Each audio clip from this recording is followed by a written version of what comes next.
ఏది అయినా ట్రై చెయ్యి ఆచి చికెన్ మసాలా.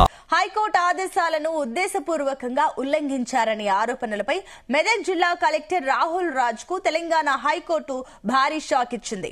ఒక భూ వివాదానికి సంబంధించిన కేసులో కోర్టు ఉత్తర్వులను లెక్క చేయని కారణంగా ఆయనకు 6 నెలల జైలు శిక్ష విధిస్తూ న్యాయస్థానం సంచలన తీర్పు ప్రకటించింది.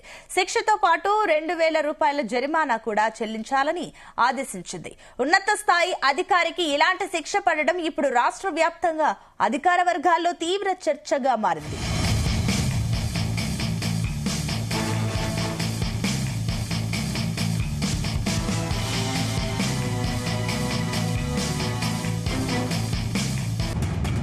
భూ హక్కులకు సంబంధించి గతంలో ఒక మహిళ దాఖలు చేసిన పిటిషన్ పై హైకోర్టులో విచారణ జరిపి వివాదంలో ఉన్న ఇరు పక్షాలకు నోటీసులు జారీ చేసి క్షేత్రస్థాయిలో సమస్యను పరిష్కరించాలని కలెక్టర్ను ఆదేశించింది. అయితే హైకోర్టు నిర్దేశించిన గడువు ముగిసినప్పటికీ కలెక్టర్ ఆ దిశగా ఎటువంటి చర్యలు తీసుకోలేదని సదరు మహిళ మళ్లీ కోర్టును ఆశ్రయించింది. కలెక్టర్ తన సమస్యను పట్టించుకోకపోవడమే కాకుండా కోర్టు ఆదేశాలను ఉద్దేశపూర్వకంగానే పక్కన పెట్టారని ఆమె కోర్టు ధిక్కరణ పిటిషన్ను దాఖలు చేసింది.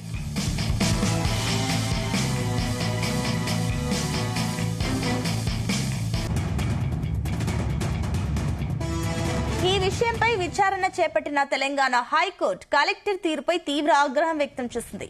ఉన్నత న్యాయస్థానం ఇచ్చిన తీర్పులను అమలు చేయకపోవడం వ్యవస్థను అవమానించడమేనని హైకోర్టు జడ్జి అభిప్రాయపడ్డారు. ప్రభుత్వ అధికారులు చట్టానికి న్యాయస్థానాలకు లోబడి పనిచేయాలని, ఆదేశాలను బేఖాతారు చేస్తే పరిణామాలు తీవ్రంగా ఉంటాయని ఈ తీర్పు ద్వారా స్పష్టం చేశారు.